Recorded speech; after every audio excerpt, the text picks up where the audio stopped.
Right here? Yeah. Okay.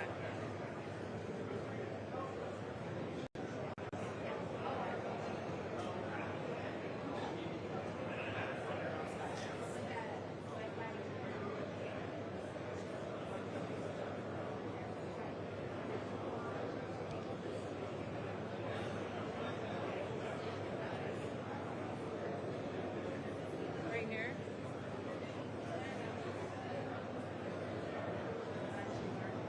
And then right here?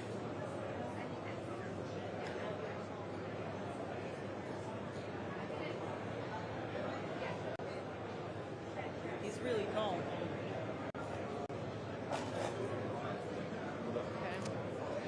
One, two, 1, 2, 3, 1, 2, 3, 4, 1, 2, 1, 2, 3, 1, 2, 1, 2, 3. Vice President JD Vance, 1, 2, 3, 1, 2, 3, 1, 2, 1, 2, 3, 4, 5, 6, 7, 8, 9, 10. 1, 2, 1, 2, 3. Hello, Ambassador Huckabee. How are you? 1, 2, 3, 1, 2, 1, 2, 3. Checking audio quality. 1, 2, 3, 1, 2, 3. I hope the audio quality is good. 1, 2, 3, 4, 5, 6, 7, 8, 9, 10.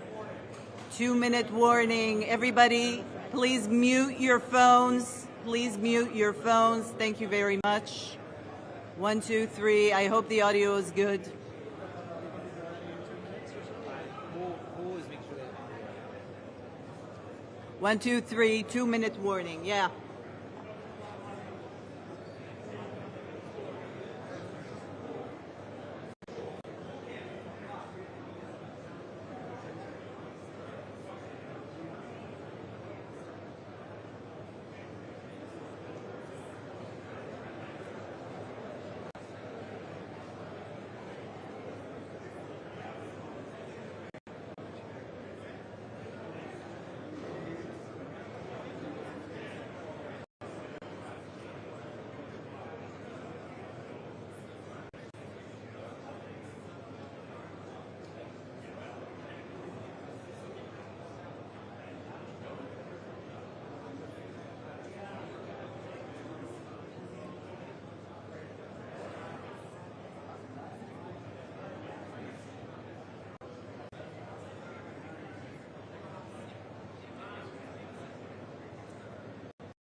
All right, well, good afternoon, everybody. It's great to have you. Look, I think that we are 1 week into President Trump's historic peace plan in the Middle East, and things are going, frankly, better than I expected that they were. This is a very, very tough situation. You have two peoples, two enemies who fought a very tough conflict against each other. You have a terrorist organization on one hand that murdered a lot of innocent people. You've got an Israeli army that was defending itself on the other, that has learned a lot over the past couple of years. And, of course, you have an innocent civilian population in Gaza that's caught in the middle. But we're here at the Civilian Military Cooperation Center, which we are announcing the opening of. You have Israelis and Americans working hand in hand to try to begin the plan to rebuild Gaza, to implement a long-term peace, and to actually ensure that you have security forces on the ground in Gaza, not composed of Americans, who can keep the peace over the long term. So we've got a lot of work left to do. This is going to take a very, very long time, but I think Steve Witkoff, Jared Kushner, and Admiral Cooper behind me have done an incredible job. I want to say just a couple of quick things, and then I want to turn it over to Steve Witkoff. Number one, the Israeli government has been remarkably helpful in this. I want to thank them, thank our Israeli partners, and all the folks particularly who are working hand in hand with their American friends here at the CMCC. And number two, I want to say that there is this weird attitude I've sensed in the American media and the Western media where there's almost this desire to root for failure, that every time something bad happens, that every time that there's an act of violence, there's this inclination to say, oh, this is the end of the ceasefire, this is the end of the peace plan. It's not the end. It is, in fact, exactly how this is going to have to happen when you have people who hate each other, who have been fighting against each other for a very long time. We are doing very well. We are in a very good place. We're going to have to keep working on it, but I think we have the team to do exactly that. So with all thanks to our partners, both in Israel but all across the Gulf Arab states, Indonesia, the Turks, we are doing an amazing thing here, and I'm particularly proud of the American troops working at the command center who are coordinating this effort and making it possible. So with that, I want to thank Ambassador Steve Witkoff and turn it over to him to say a few things, and after everybody's said a few words, we'll take some questions. Thank you, guys. Steve? Well, thank you very much, Mr. Vice President. We're really proud of what's happened here. It's an amazing effort. It's a great coordination between our partners. We have a great team. Signing this deal up was a challenge in and of itself, but the implementation, that's where it really is going to be the most important. And I think we are exceeding where we thought we would be at this time. I think the Vice President has come out here. He sees that. The Secretary of State will be out here. I can't tell you what a privilege it is to work with the team that we have, with Jared, who's extraordinary, the President, of course, and the Vice President, and Admiral Cooper. I would also say this. We're learning so much here. This CMCC that we're setting up now, this is going to be used in other conflicts as we figure out all the intricacies of how to modulate a peace deal, go from war to peace. Lastly, in closing, I want to speak about the morning that me and Jared had. We met with 10 hostages and their families, and it was really an emotional moment. And I felt blessed to be in that room. Lots of tears, lots of people really, really grateful to President Trump for getting their children home, and you, of course, Mr. Vice President. And I want to observe that I didn't see any victims in that room.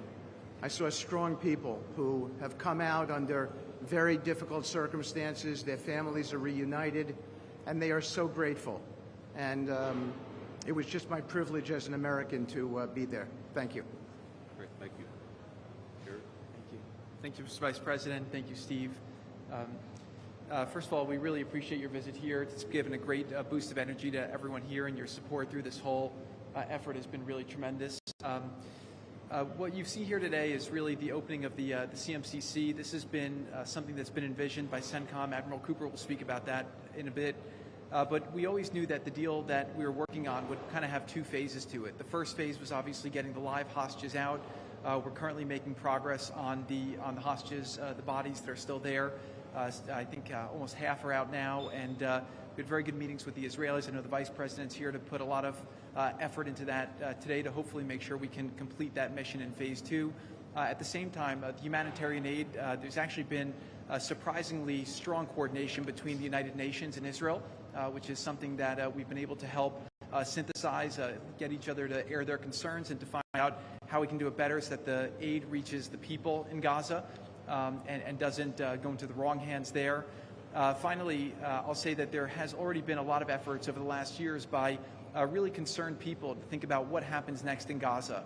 And there's a lot of great things happening here. More will be released in the coming days. But the most important thing here is to figure out how you really get a good deconfliction coordination center. This really has been a startup. There's been a lot that's been done. It's amazing to think it's only been a week. But I actually, with the pace of work and the commitment of everybody, I think in a week from now you'll see even more progress. I want to echo what the Vice President said about how a lot of people are getting a little hysterical about different incursions one way or the other, but what we are seeing is that things are going in accordance. Both sides are transitioning from 2 years of very intense warfare to now a peacetime posture, and really thanks to Admiral Cooper, CENTCOM, and the CMCC to try to build that deconfliction mechanism in order to make sure that we can get to a proper de-escalation.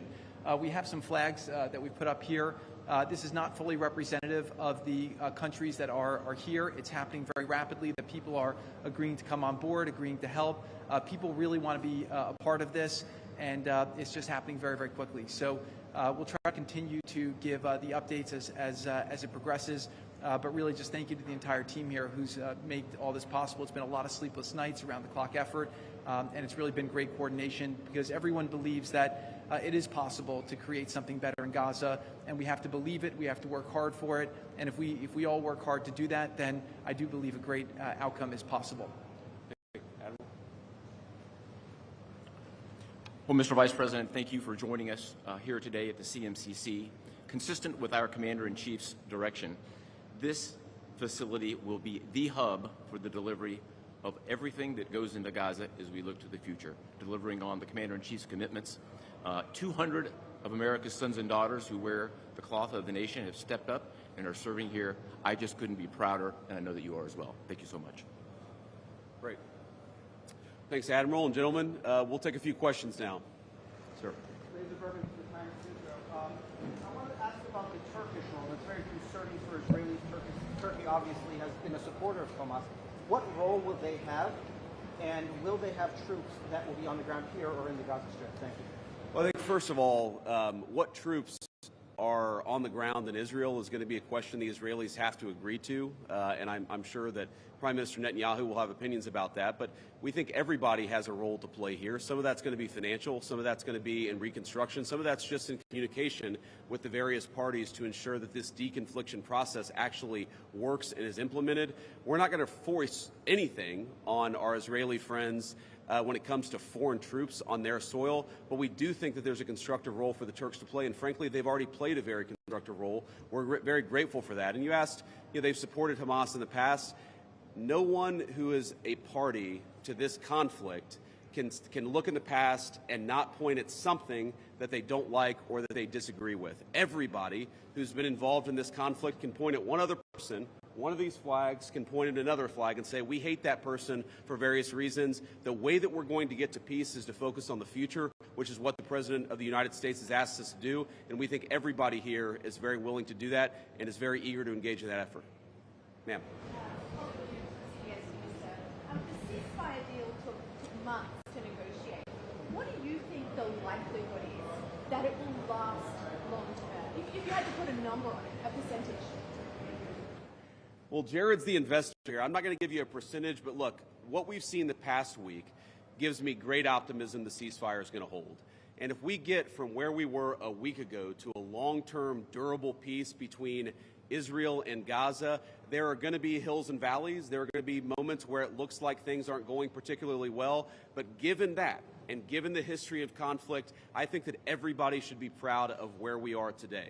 It's going to require constant effort. It's going to require constant monitoring and supervision. That's part of the reason that Admiral Cooper and his team is here, is to mediate these disputes, to mediate these disagreements as they come up. But look, right now, I feel very optimistic. Can I say with 100% certainty that it's going to work? No. But you don't do difficult things by only doing what's 100% certain. You do difficult things by trying, and that's what the President of the United States has asked us to do. Sir. Mr. Vice President. Suleiman Massoud from Cannes. First of all, thank you for brokering the ceasefire deal. Two questions for you. Hamas was supposed to bring back all the hostages within 72 hours. There are still deceased hostages that are still in Gaza. Will you put a deadline for Hamas to bring back all these hostages? And second thing, President Trump tweeted about this today, Hamas killing their own people in Gaza, Palestinians who worked for Israel. What is your warning to Hamas about that? Yeah, so Steve, I'm going to ask you to follow up here, but let me say just a couple of words about the deceased hostages. I mean, one of the stations that I met with, one of the groups that's working on this that I met with earlier, they actually have a photo of the 15 deceased hostages who are still in Gaza. It is a focus of everybody here to get those bodies back home to their families so that they can have a proper burial. Now, that said, this is difficult. This is not going to happen overnight. Some of these hostages are buried under thousands of pounds of rubble. Some of the hostages, nobody even knows where they are. That doesn't mean we shouldn't work to get them, and that doesn't mean we don't have confidence that we will. It's just a reason to counsel in favor of a little bit of patience. This is going to take a little bit of time. And look, our warning to Hamas is very straightforward. The terms of the 20-point plan that the president put out there is very clear. It's supported not just by Israel, but by all of our Gulf Arab friends. It's that Hamas has to disarm. It's that Hamas has to actually behave itself. And that Hamas, while all the fighters can be given some sort of clemency, they're not going to be able to kill each other, and they're not going to be able to kill their fellow Palestinians. Now, again, that's going to take a little bit of time. We're talking about how to set up the security and humanitarian apparatus to put all this in place. But right now, where I stand, I feel confident that we're going to be in a place where this peace lasts, where it's durable. And if Hamas doesn't cooperate, then as the President of the United States has said, Hamas is going to be obliterated. Steve, do you want to add anything about the hostages? I think you said it, sir. Okay, great. Ma'am. From USA Today. Just to follow up on what you were just saying, how much time does Hamas have to lay down its arms before the United States either takes dramatic action or authorizes its allies to do so? Well, look, the president actually put out a truth this morning that I thought was very instructive. We know that Hamas has to comply with the deal, and if Hamas doesn't comply with the deal, very bad things are going to happen. But I'm not going to do what the President of the United States has thus far refused to do, which is put an explicit deadline on it, because a lot of this stuff is difficult. A lot of this stuff is unpredictable. You basically have two regions in Gaza, one of which is relatively safe, I wouldn't say very safe, and one of which is incredibly dangerous. And part of ensuring that we get to a durable peace is to broaden the scope of the area that's safe. And the International Security Force is a big part of that. We don't yet have the International Security Force set up. That's something we're working towards. We have a number of volunteers who want to participate in that International Security Force. So my point is, I don't think it's actually advisable for us to say this has to be done in a week, because a lot of this work is very hard. It's never been done before, and in order for us to give it a chance to succeed, we've got to be a little bit flexible. I think what you're seeing from our Gulf Arab friends, certainly from our Israeli friends, is a certain amount of impatience with Hamas, but we're going to keep on working at this process, and we're going to keep on trying to bring the deceased hostages home, but also make sure that all Gazans are able to live in a prosperous and safe place. Yes?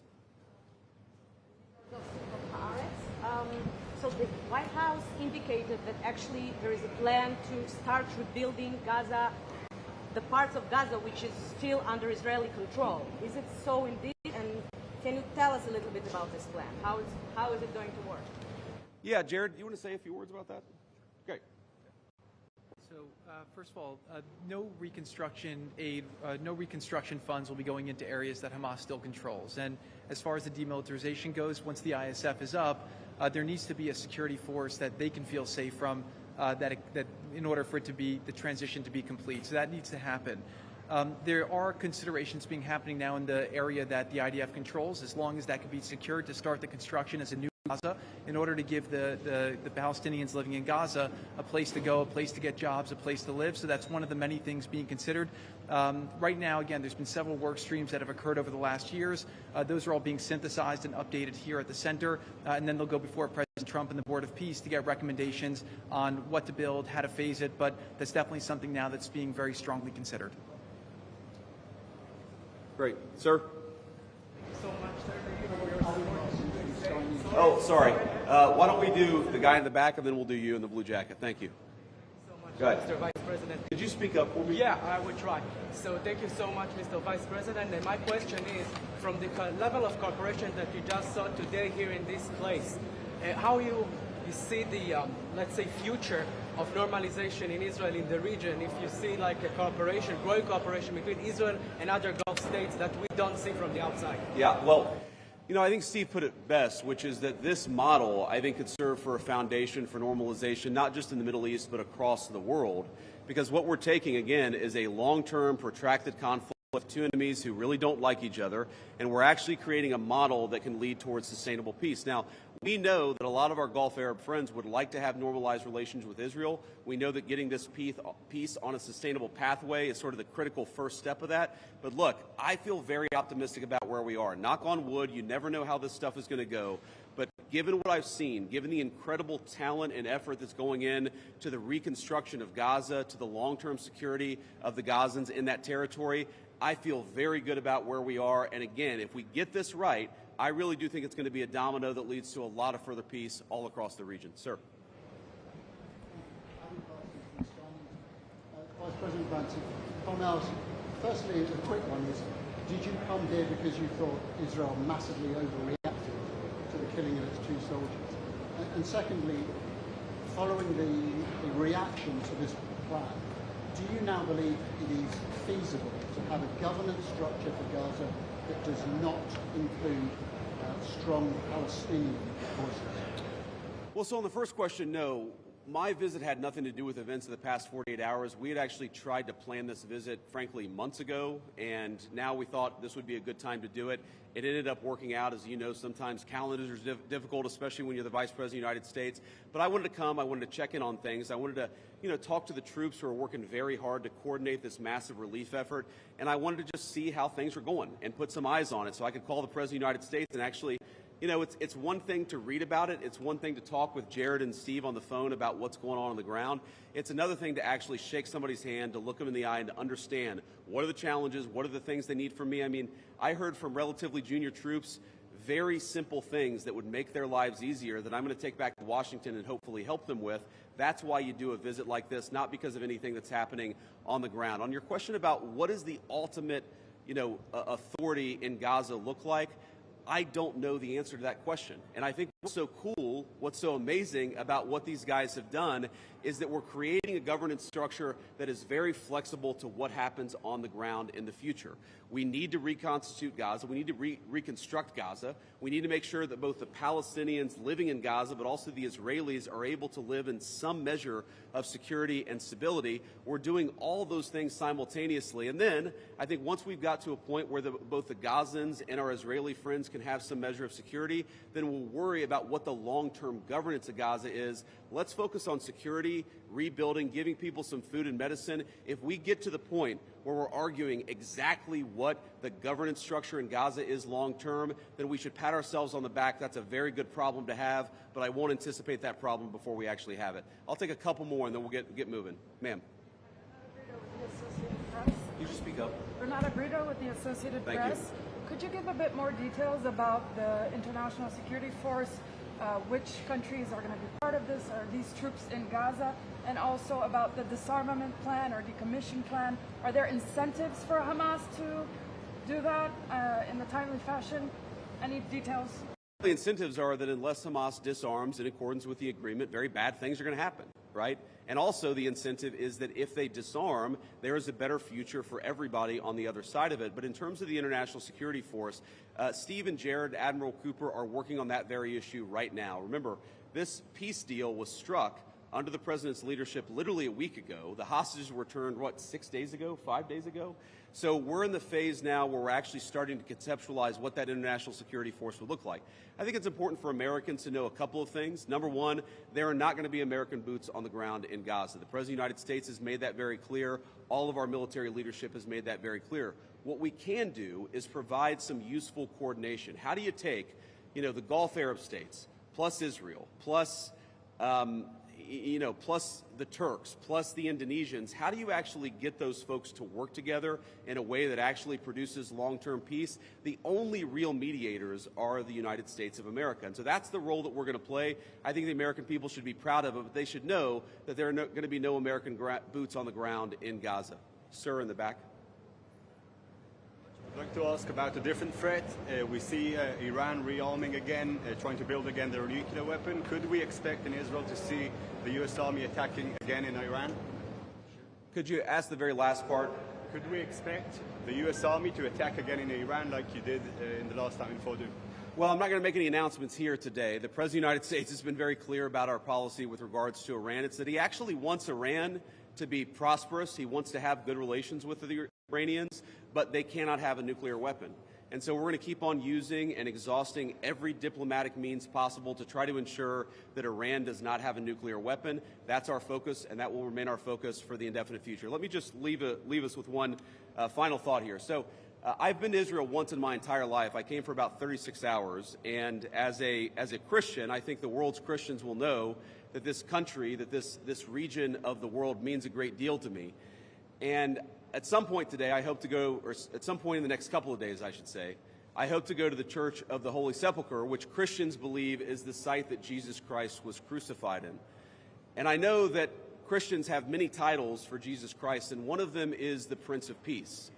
And I'd ask all people of faith, in particular my fellow Christians, to pray that the Prince of Peace can continue to work a miracle in this region of the world. I think that we have made incredible strides over the past week. We're going to have to make a lot more, but I think with your prayers, with God's providence, and with a very good team behind me, I think we're going to get it done. Thank you all. Take care.